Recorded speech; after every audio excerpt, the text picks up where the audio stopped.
So I'm going to turn it over to Bruce Cain, and just point out that one of our panelists, Larry Diamond, is joining us on Zoom. And take it away, Bruce. Well, thank you very much. Is this microphone? There we go. Thank you very much, Rick. Rick, I see, has a strategy of putting all the political scientists on one panel rather than spreading the misery through all the panels, with the exception of Brendan. So this is properly called the role of politics and norms. I think we do a lot more on politics and norms, but we'll take that in as well. And we have a very distinguished panel. An interesting thing about this panel, aside from several of us being veterans of the first time you did this 4 years ago, is that as compared to when I first came into the profession, there are a lot more of us that are engaging in the public sphere as public intellectuals, and almost everybody on this panel has played that role, going all the way back to the 70s and 80s. And Norm was one of the pioneers in political science of people that were engaging in the public education process by, appearing on media. So we have people that really have not just done the scholarship, but also been involved with stakeholders and with the media in thinking about elections. So we have a very distinguished panel. We will probably go in the order that we have it in here. We'll start off with Julia Azari, who is a veteran from the last time we did this, and has not only written about the presidency in an academic sense, but does a lot of commentary in numerous outlets. Then we'll go to Larry Diamond, who is recovering. I think he might even have COVID. I'm not sure, but he has some sort of illness. I can't remember. Not COVID. Okay. Larry, I think, was not here last time, but he's been a prominent voice in election reform for a long period of time, both on our campus and, of course, across the world.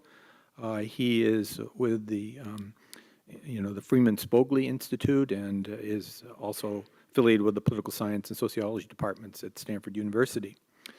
Norm Ornstein was here last time, and is, I think, one of, at least for my generation, was one of the foremost scholars of the congressional process. And I plan to take advantage of that expertise a little later on. Charles Stewart, along with Nate Persily, really have probably done as much to collect data over the last decade or so about what's going on in election administration, and we're very grateful for that, and we will ask him to talk about some trends. And then we have Michael Tesler, who, like Julia, is a person that looks at the political system quite broadly, engages and writes both academically and for broader publications. So I think we've got a good group of people. I sent out the rules that were given to me by Rick Hassan, and I was accused of being a fascist.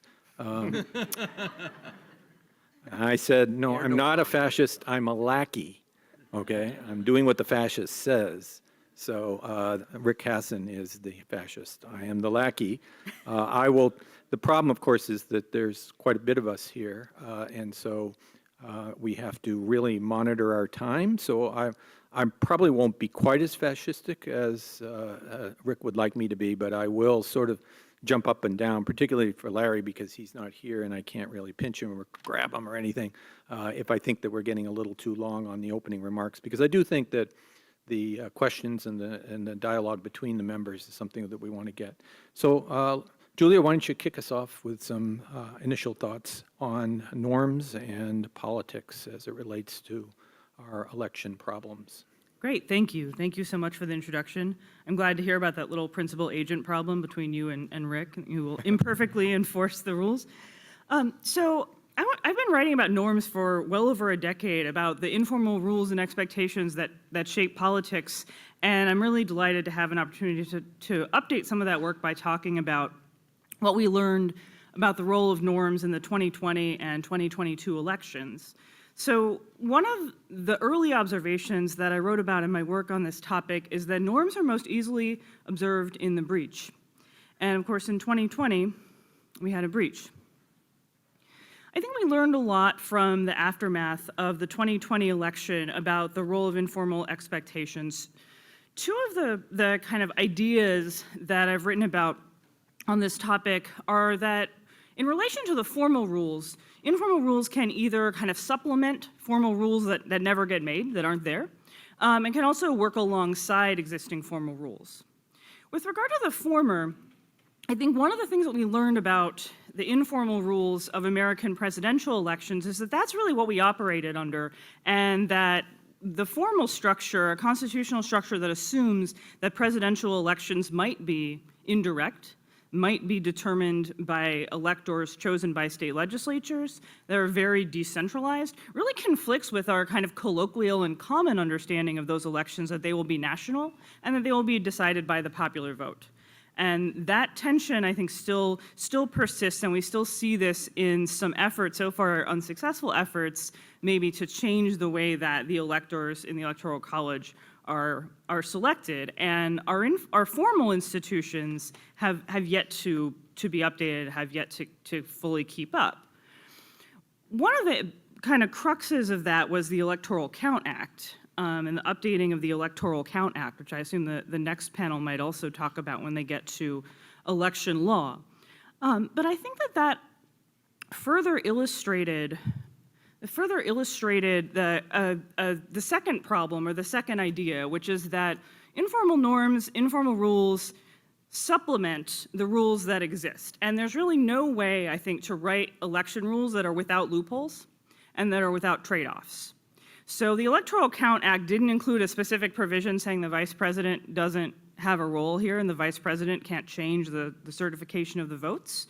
That's been addressed, but there's always going to be some kind of loophole. And I think this was a real lesson for people in my field, for political scientists, in the way we think about institutions. We often think about institutions in terms of how they work and how the rules of the game shape the incentives of the players of the game. But it is also true that the rules are there to be worked. The institutions are worked. And when you have actors who are determined to look for loopholes in the rules, to subvert an election or do what they want to do or ensure a victory, then they're going to find them. And I think that was one of the kind of critical lessons of 2020. Moving forward to 2022, I also want to talk about how this played out in 2022. This was a story, somewhat surprisingly to me, that didn't get much national attention, but we had an election official where I live in Wisconsin, in fact in the city where I live in Milwaukee, who was fired because she had used an online ballot access system that's there for members of the military to access ballots. She had requested multiple ballots, and so she wanted to sort of prove that this was possible and send them to someone in the state legislature. She got caught, she got fired. I don't think she got arrested, but I think this also shows that there are always going to be these loopholes, and if people are determined to use the rules in an undemocratic way, that we really need informal sanctions and informal rules and kind of prevalent values about how democracy works to keep that from happening. I don't think there's a set of rules that can be airtight. And it also illustrates the trade-offs. I think that's something that's been kind of lurking in a lot of the conversation that we heard this morning about the roles of tech and of election law.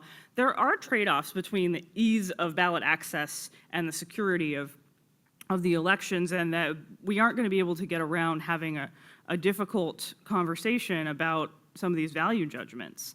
I want to kind of talk a little bit about what we also learned in 2022 about the limitations of norms to preserve democracy. I think what we learned in 2022 is that what preserves democracy is building political power, is building movements of people who were determined to do that.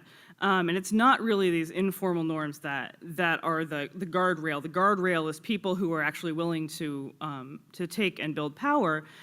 And the previous speaker alluded to this during the lunch talk, but I think there is a real connection in the minds of voters between democracy and between other substantive issues. And we saw that at play in 2022. But we also, I think we need to be honest about the potential trade-offs there and the potential tensions for building a bipartisan pro-democracy coalition. If what really gets voters going on these issues is when you combine it with abortion, when you combine it, I think sometimes with economic issues, with those types of issues, now with this sort of emerging fight around transgender rights, that is going to have political and partisan and ideological implications.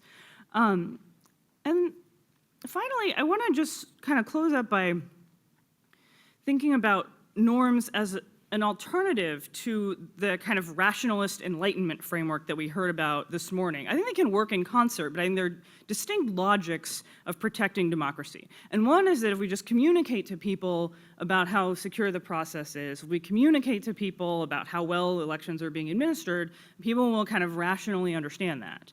We also, and I think we've heard this perspective again earlier today also, is that norms are kind of a different way of thinking about that. They're a way of thinking about actually punishing elites and interrupting that information flow change I think Brendan was talking about earlier. That information flow from elites sending cues that elections have problems that further kind of incite actions by individuals. So I think we can think about norms and this more rational enlightenment framework as two distinct logics of how we might protect democracy that can be harnessed together, but that aren't necessarily the same thing.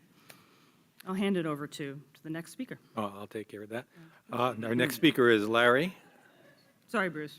Okay, thank you, Bruce. Thank you all. This has really been a great conference. I've been listening to it throughout the day. I've really gained a lot. So I'll answer each of these questions briefly. What is the primary lesson we can learn from the last two election cycles? Well, I'll mention two or three. One is if you mobilize massively, both on the media and the public education fronts, and in broad-based election campaigns, you can defeat the most extreme challengers to election integrity in swing states and have those results prevail. But in most of these contests, and this was noted this morning, it was still close. And as someone said, election deniers won in a lot of other non-competitive states. So I think we're not out of the woods. That's the bottom line. Ben Ginsberg has a very graphic quote to express this. I'll let him share it later if he wants to. Secondly, all He the has no choice now. in election administration and technology, I think we heard in earlier sessions did make a difference and have been impressive, but there's still a lot more we can do. And I think the real problem, the core problem, is extreme, pernicious partisan polarization. And we're not going to really get buy-in to the necessary norms unless we address that. And we're not going to relieve the polarization solely through work on the normative front. And the polarization, I think, has a very intricate, reciprocal, and still not adequately understood relationship with conspiracy theorizing and disinformation. So we've got to go to work on partisan polarization. And that is the work, unfortunately, of not just the next election cycle, but I think of the next decade. Now, what can we do? I'll mention two things, one short-term and one long-term. I think that we can still make progress, bipartisan progress, on some reforms of election administration. I've had a bit of a running dialogue with Ben when he visits our wonderful campus at the Hoover Institution, where I'm also affiliated. And, I just have a strong sense some of this we ought to be able to get agreement on. Further steps to increase transparency of voting and vote counting. There's already been some reference to that. Yes, mail-in ballots for anyone requesting, but a ban on ballot harvesting. Decent intervals, maybe even lengthy ones, for people to vote by mail in advance, but requiring that the ballots be received by election day in order to count, or be postmarked maybe 3 days in advance. So you don't have this surge of late ballots coming in on election day, and then it extends the vote count, and that feeds all of the election denialism. Obviously, risk limiting audits everywhere, maybe video cameras at vote drop boxes to shatter that conspiracy theory, as much advance counting of mail-in ballots as possible, again, to avoid this problem that feeds the denialism of counts that extend longer than probably is technically necessary. So I think we really need to work on some bipartisan standards and norms. But I also think we're not going to address the polarization problem unless we deal with the incentives. The Maricopa County election administrator, the recorder, I think, is it pronounced Richer, Stephen Richer or Riker? It was a great panel, by the way. I learned so much from it. But he stressed this point about incentives. And I want to underscore it now, and I'm going to really shock Bruce Cain by doing this, talk about ranked choice voting.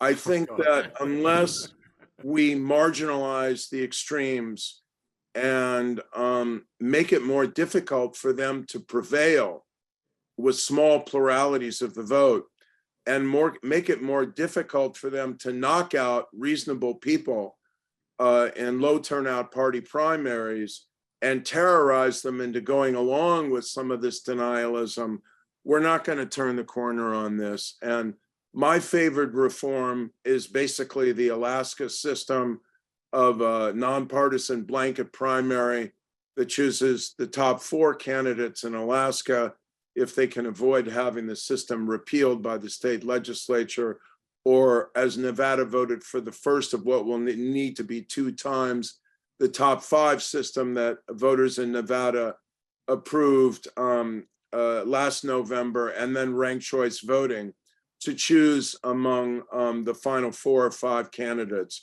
I think that is what gives us the single best chance in the coming years of marginalizing extremists and making it more difficult for them to win when they only really have plurality support. Well, thank you, Larry.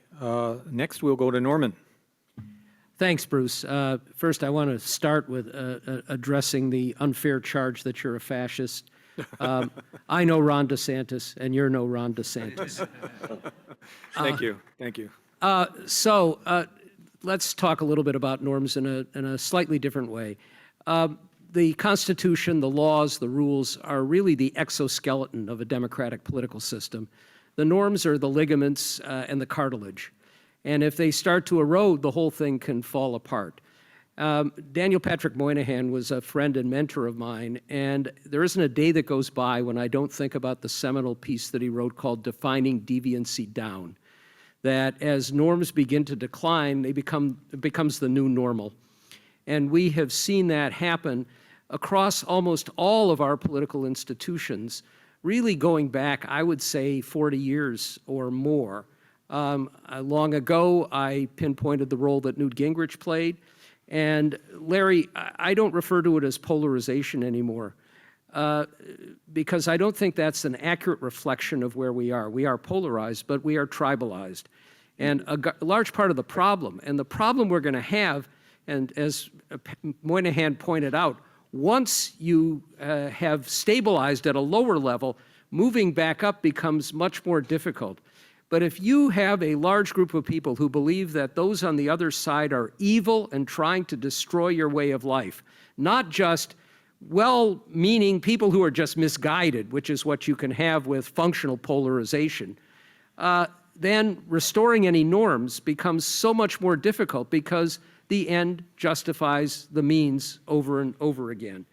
Now, I want to talk a little bit about the judiciary, something we haven't discussed much here, because if there is an institution where I am even more fearful right now that we could lose the bulwark, some of which we saw in 2020 with commendable actions by courts, a large number of them, including the Supreme Court. But I look at what's happening more broadly. Start with a couple of states. North Carolina has an election in which the Supreme Court narrowly moves from a majority of justices who were identified as Democrats to one now with a 1-vote margin for Republicans. And the first thing they do immediately is to take 2 cases, including a voter ID law that the court had struck down the previous year, to bring it up again so that they can restore it. Now, if you have a norm of stare decisis, or even just a sense that you don't want people to believe that the only thing that matters in a courtroom is who gets elected. And let's put aside the notion of the cancer in a political system that we have elected judges. But if you start to move in that direction and you lose faith in the judiciary, you're already well down the road towards losing confidence in the system. I look at the Supreme Court, where now almost every decision involving voting in elections, with that exception in 2020, you can define how the votes are going to come out based on which president nominated the justice. And to me, one of the most striking moments was looking at the Brnovich decision, more than the Shelby County decision, where Sam Alito basically said, I don't care what the Voting Rights Act said. I don't care that the explicit language is there. I don't like it, and I'm going to rewrite it, and got 5 other justices to go along with that. And if you put that together with Alito's speech in Rome, which was effectively a victory dance saying, tough shit to all the rest of you, we have the votes, you really lose a good part of the ligament and the cartilage that goes along with this. And it's also, of course, why the most seminal election that we have this year is coming up very, very soon in Julia's Wisconsin. And by the way, Julia's family is here. Yes, they are. You should be very proud of Julia. She is a great political scientist. But what we've seen with the Wisconsin Supreme Court is one that has been nakedly partisan. Decisions that go against almost every norm, and in many cases the law in the system, based on the partisanship of the judges. And when we live in a world where Leonard Leo has more than $1.6 billion at his disposal, and the Judicial Crisis Network has already poured huge sums of money into altering state and local courts, much of it with the aim of affecting election outcomes. That's an area of norms we cannot ignore as we go forward. Now, I want to address a couple of other areas of norms, and just to go back, Bruce mentioned Congress. The filibuster rule that was put into effect in the Senate in 1975 existed for about 4 decades. And for most of it, the rule was in place and it operated pretty well. There were moments of frustration across the board. There were adjustments made. When Robert Byrd was the majority leader in the Senate, he made a large number of them. But basically, everybody adhered to the norms of the system, which was a filibuster is something that's used very rarely for an issue of great national significance. And then Mitch McConnell decided, hey, the rule's there, but I can use it in a different way. And you began to see the erosion of norms in the Senate, and we've seen it now in both houses as well. And that's another harbinger of what we have ahead. But let me also add one other area, which is an area where actually the norms have pretty much stayed in place, but to the detriment of the political system, and that's journalism, where the norm has been we report both sides of the story, and we're going to bend over backwards to treat every action as legitimate. We are going to normalize the frame of reference in which we do things. And that, in a political system that has increasingly diverged from the normal, the attempts to normalize the abnormal, the willingness to bend over backwards not to say this is wrong, culminating to some degree just the other day with what I view as an utterly shameful act by Axios, one of our major sources of journalism right now, when one of their reporters wrote a private email to the Florida governor's office because of a press release that they put out, and he basically said, this is just pure propaganda. Read that press release. It is pure propaganda. And they complained, went public with it, and Axios immediately fired this journalist. When you get political actors using intimidation against journalists and they respond the way you want, it moves us much more in a direction which is like Hungary. And that, to me, is what Ron DeSantis represents, but it's also as great a threat as anything that I can imagine. You can have the rules and the Constitution and the structures in place. They're still there in Hungary. You have a free election system, but it's not free. There's no way in which the ruling party can lose. You have an independent judiciary, but there is nothing that they will do or can do that doesn't benefit the ruling party.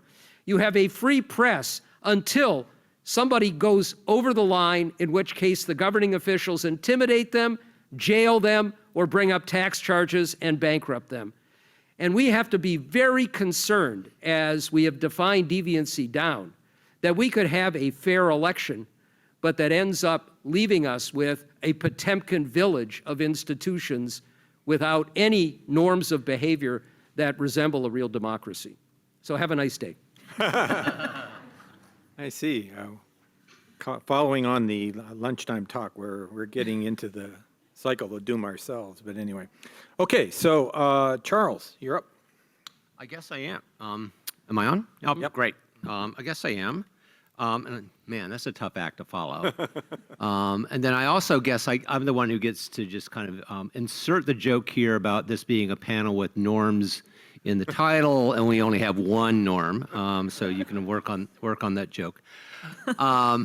He's fading rapidly, too. Yeah, I know, exactly. I'm not here all week. I'm going to turn a little bit, and some of my remarks to open are going to probably be connected to the rationalistic panels this morning, and thinking about where is it in the political system that we should be focusing our attention in instilling a sense of trust, faith, fairness in our elections at the moment. And in order to do that, I'd like to introduce a distinction that's been floating around today, and that is between creating trustworthiness in elections and creating trust in elections. And so by trustworthiness, I understand that to mean the degree to which a reasonable, impartial, reasonable person, that standard was raised earlier, that reasonable, impartial person would agree that the declared winner of an election was actually the one who won according to the rules and the norms of the system. Trustworthiness is largely built on the rules of the game. Some of it comes from the informal norms of enforcing the rules of the game, but they largely come from the rules of the game and the implementation of the rules of the game. And those rules and the practices around them become the basis on which formal authorities, starting with the people in the precincts, all the way up to the judges who may need to rule, adjudicate the results.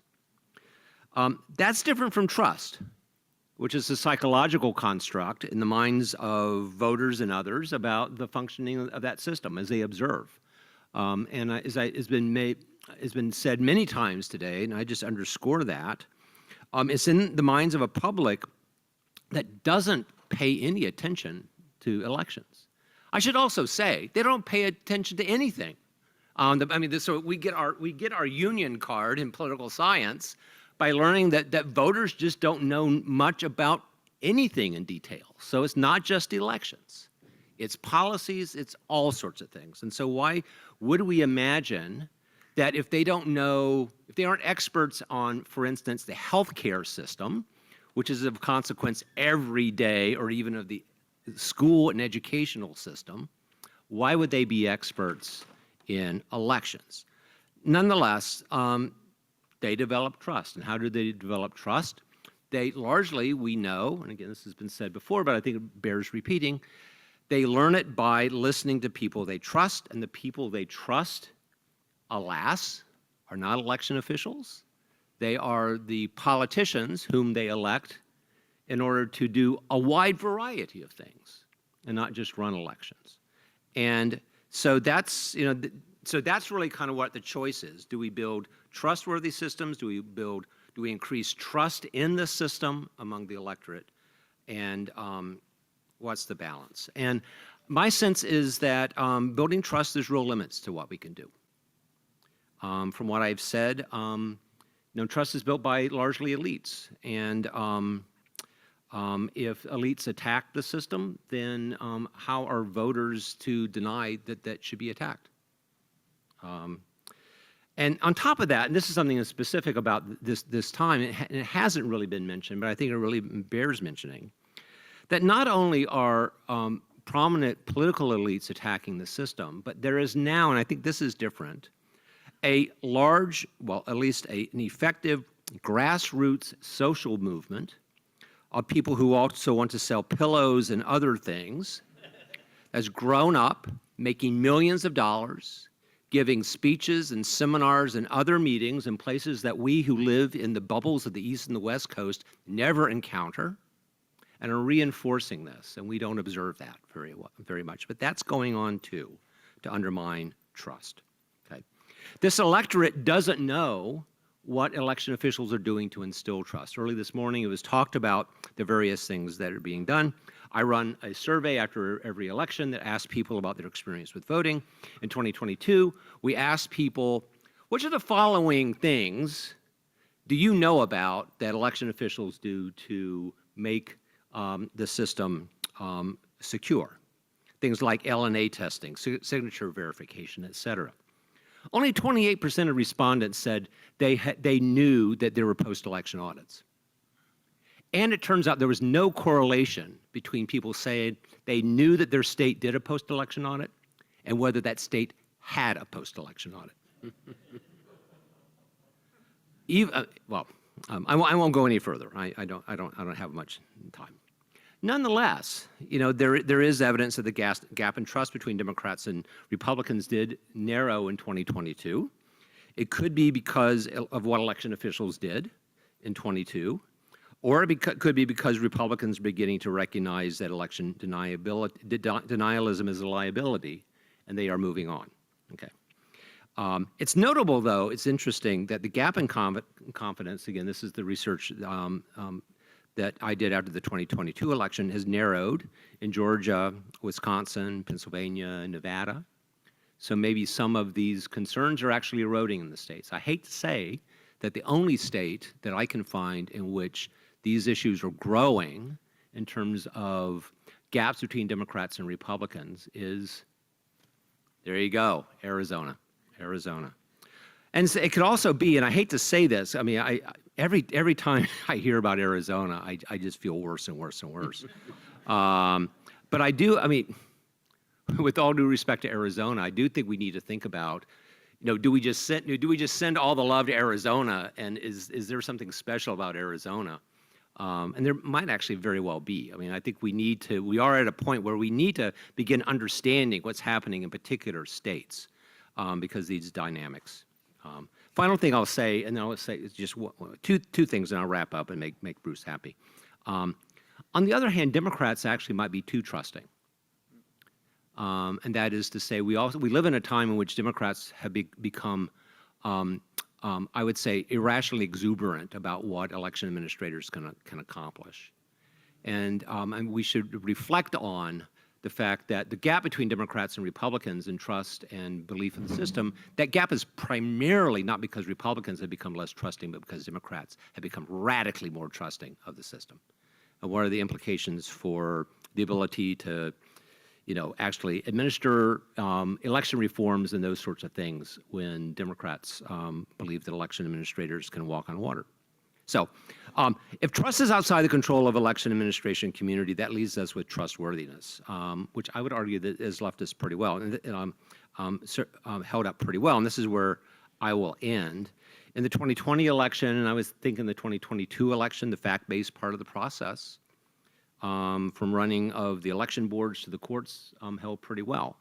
There are problems, and there were problems in 22, and we all know that there were, there were and continue to be pockets of problems with respect to officialdom and the implementation of elections. But nonetheless, this is the part of the process that seems to be the most robust right now, and it's good that we're thinking about ways of shoring that up. And so I'll just add to my to what's been said earlier today, that things like more scientifically rigorous audits will be really important in states, and higher quality election data. the state of Ohio they're considering a bill that is called the Ohio Data Act. That's been controversial because it was drafted with the help of a pro-Trump think tank. Nonetheless, it is addressing a very practical problem in the trustworthiness of the system, which is that it is almost impossible to reconcile the voting side of the equation with the election results with the election voter registration side of the equation. And so there are a whole bunch of things that we could do better in convincing not just the wackadoodles, but the people in this room that the election was properly decided. And so I'll end there. Very good. Last but not least, Michael.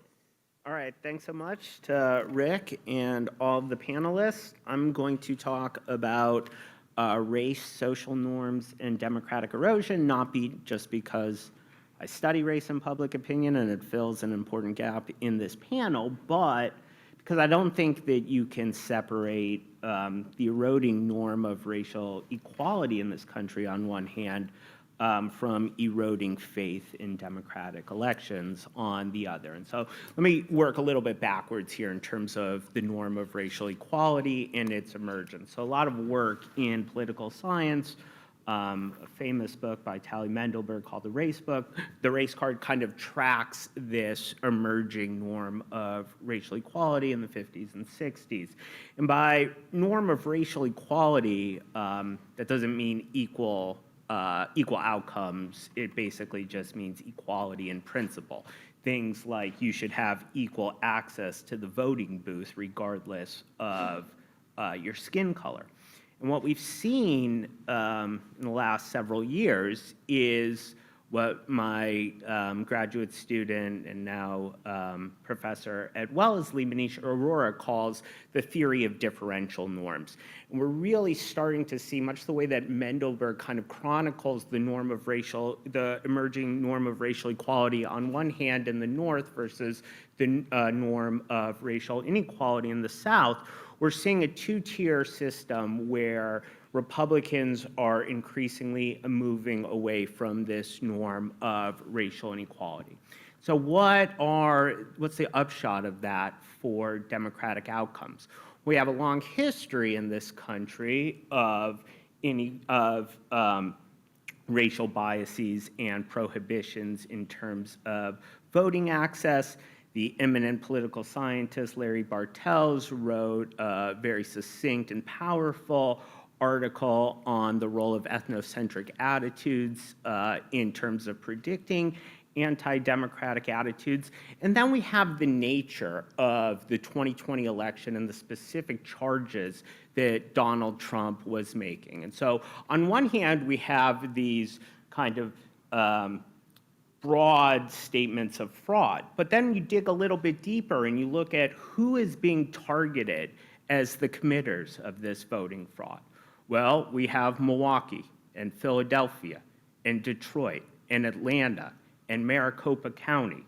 The first four predominantly African American, the last one predominantly Latinx. And so you get to a position where one party, and this builds off something Norm said in terms of tribalism, in terms of not just seeing the other side as the enemy, but also in terms of conservative elites putting a bullhorn to the idea that there's a nefarious plot among Democrats to replace the white electorate with racial and ethnic minorities who are going to vote Democratic. That's a position that over 50% of the Republican Party masses subscribe to. And you get to that and you're saying it's these people who are committing the fraud. That becomes a very, very easy argument to make, especially in terms of some of the things Charles was saying about not having that offsetting information. And so it's no surprise then that when we dig into some of these survey results, and I'll shout out a couple of the surveys from the sponsors of this group by the Democracy Fund. And so on one hand, we have the amazing work of Lynn Vavreck interviewing 6,000 people a week for the Nationscape, and Lynn fortuitously asked about confidence in the election before and in the 30,000. What we see, even controlling for Trump, even controlling for partisanship, ideology, it's these racial attitudes that are really predicting changes in who believes in voting fraud.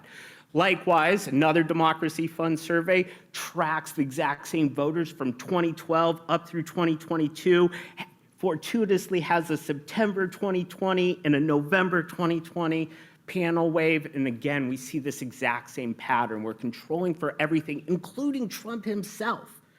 Racial attitudes are really strongly predicting increased belief in election denialism. And then lastly, it matters for elites. And so when you look at the 1-6-21 votes on election decertification among Republicans in the House, what's really predicting beyond ideology, beyond nominate scores, is district-level racial conservatism.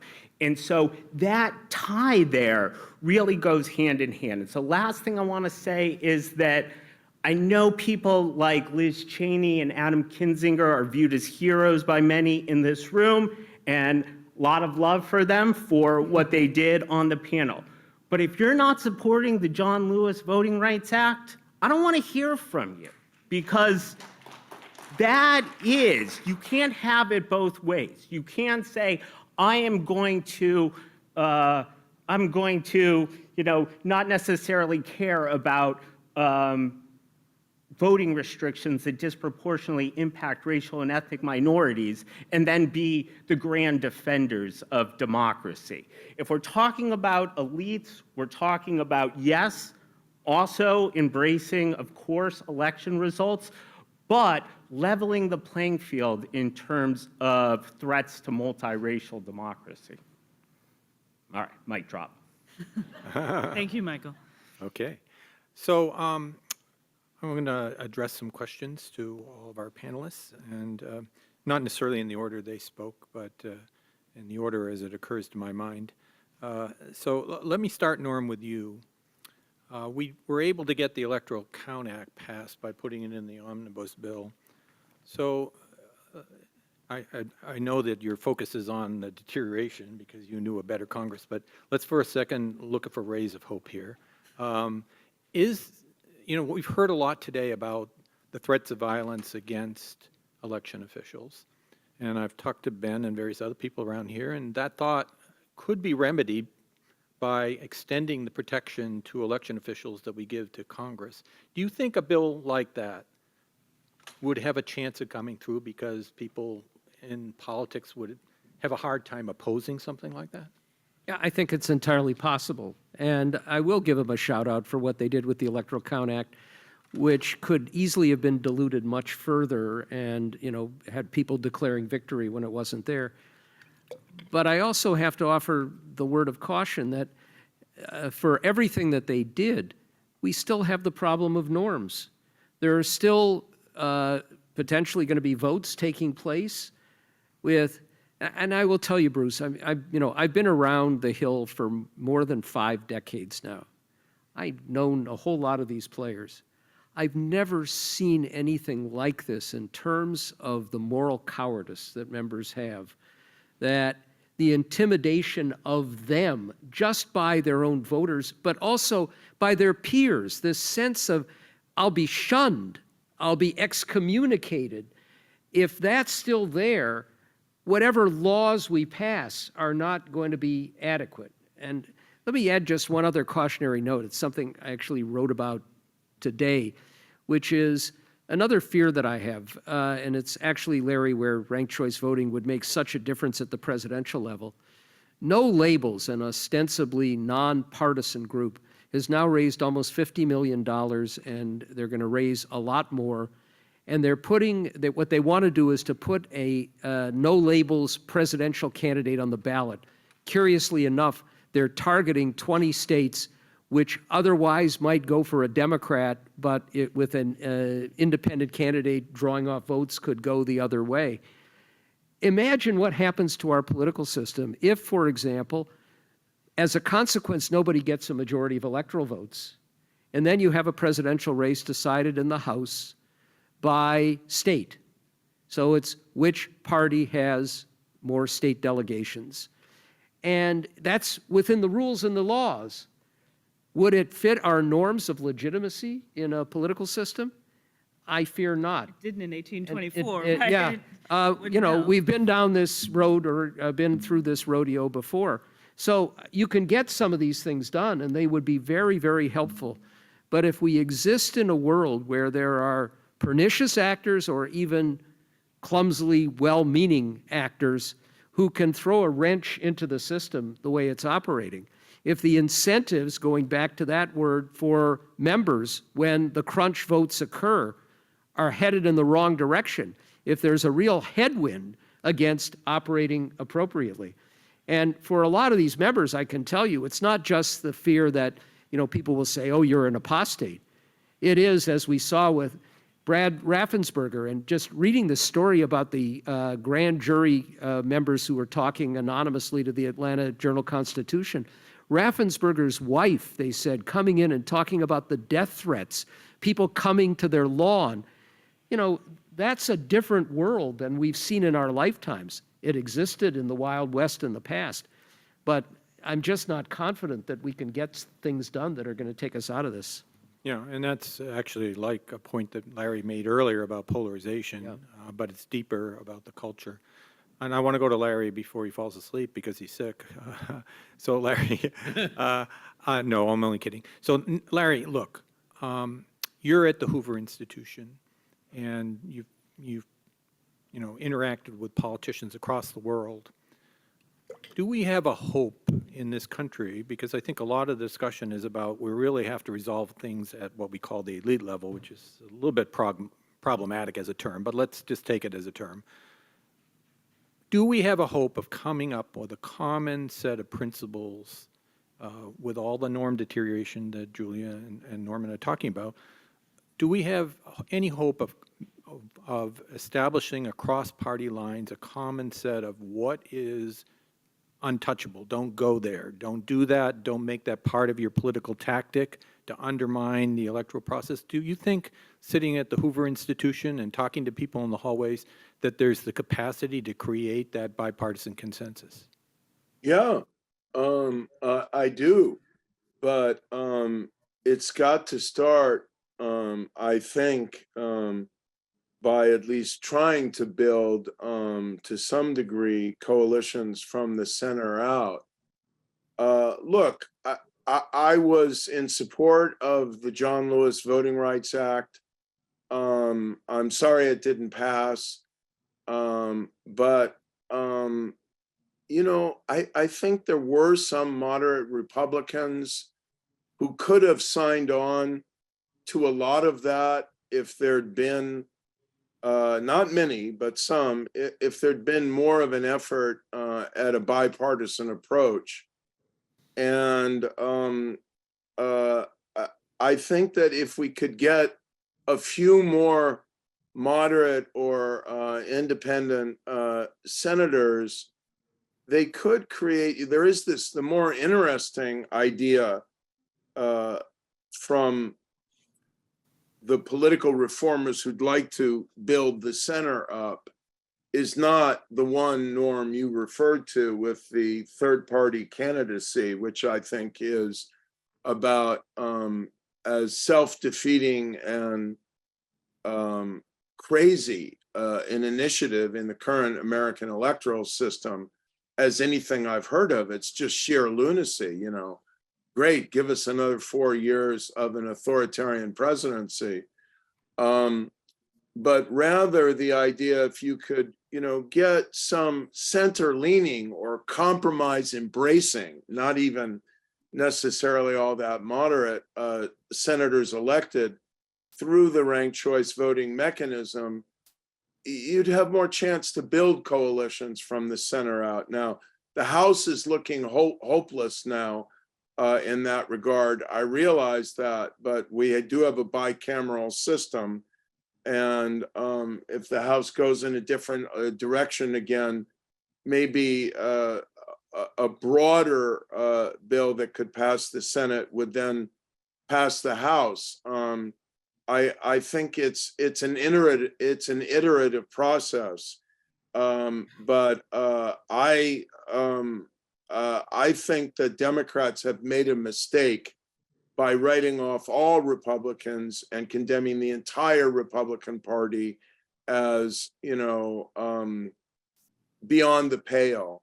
The problem is they're dwelling in an extremely toxic and perverse incentive structure, and we have to find ways of drawing a critical mass of them back to a better dynamic. And I don't think that's hopeless, but I do think electoral reform will help. Thank you, Larry. So, Julia, listening this morning, it strikes me that one of the things that's happening, and so this is a question about citizen participation.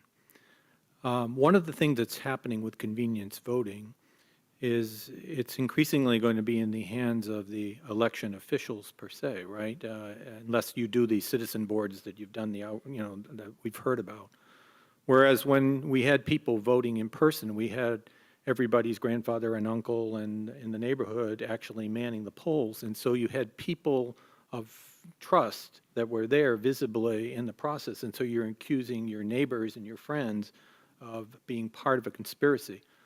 So you got this weird trade-off because on the one hand, we can professionalize, people and give them the better training that some people have argued for. But on the other hand, the volunteer part, which in some ways was problematic, actually had a kind of reassurance quality to it. So how can we are there any innovative ways? I mean, we've heard some things from Arizona of bipartisan panels, but that's probably a small number of people. And I'm told that in California, when they give opportunities for people to volunteer to be observers, a small number of people do this. So what replaces that trusted community component that we're going to lose if we go all the way to convenience voting, which seems like we're going every single election further and further towards?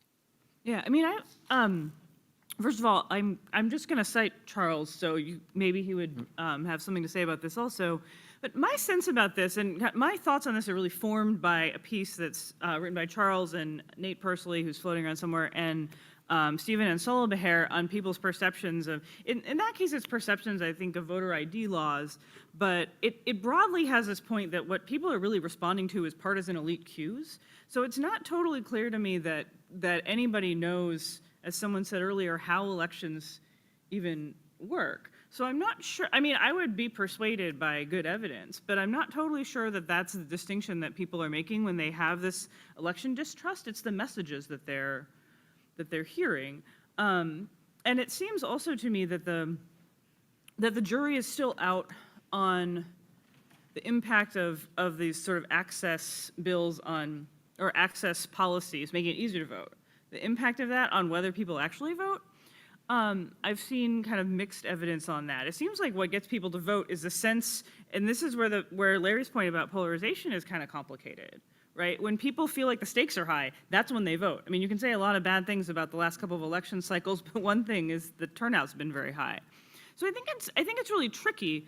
I think it's really tricky to draw those connections, and I also think that when in doubt, the move is to have greater access, but that's just sort of my personal sense.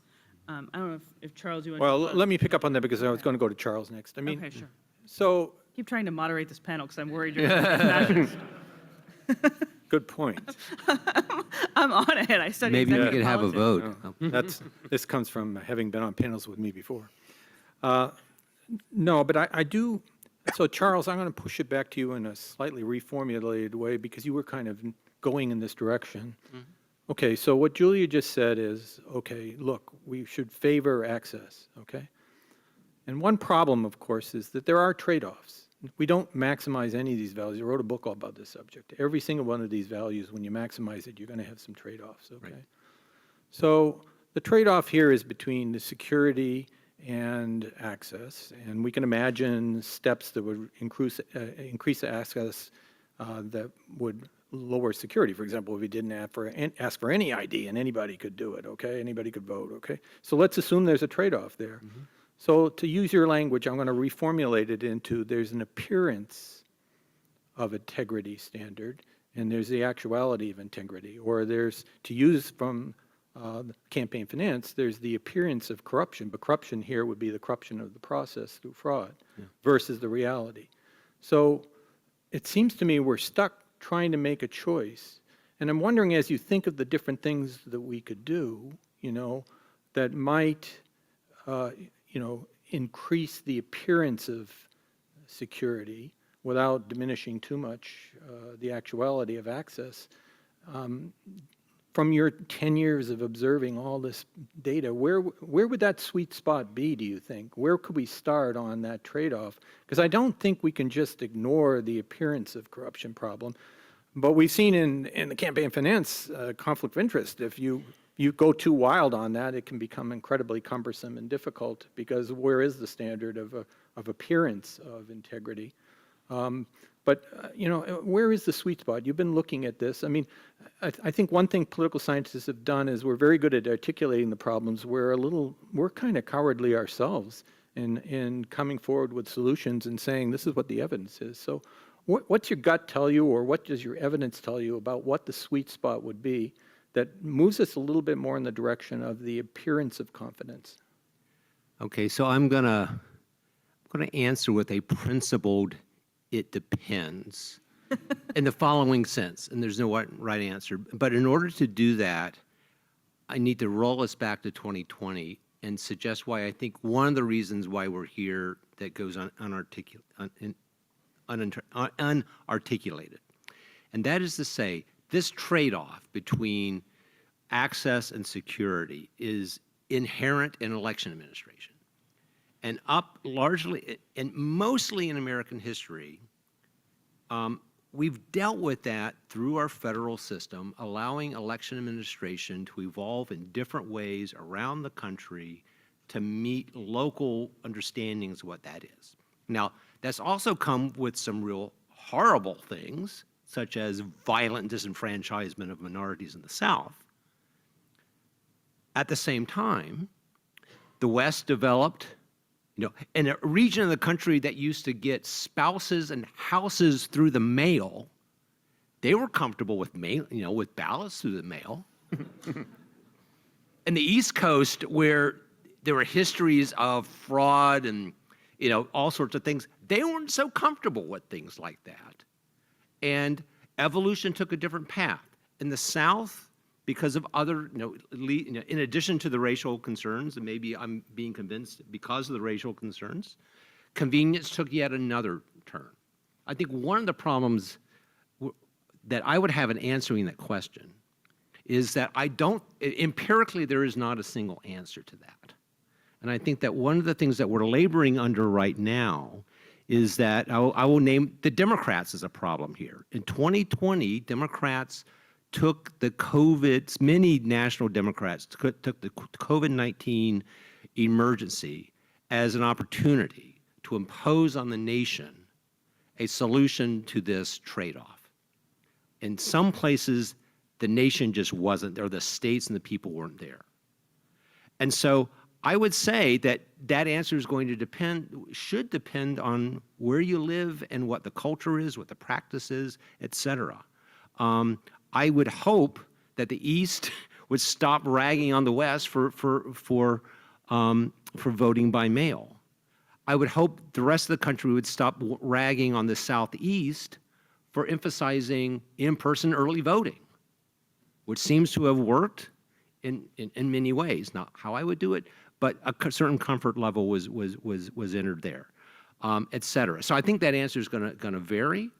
And we have to acknowledge that the trade-off exists, and sometimes the trade-off is a matter of values that are maybe not hinged to actual facts, and we need to also recognize that too. So I hope I blocked the question well enough for you. Yeah, it was kind of a block, but it worked. And unfortunately, Mike Tesler, your fellow UCIer here has said that we must stop, so you don't get a chance to come back on, Charles.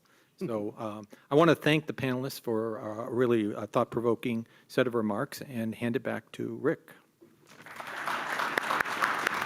Thank you to all of you. And we're not going to take a break now. We're just going to quickly change the panel. So 2 minutes.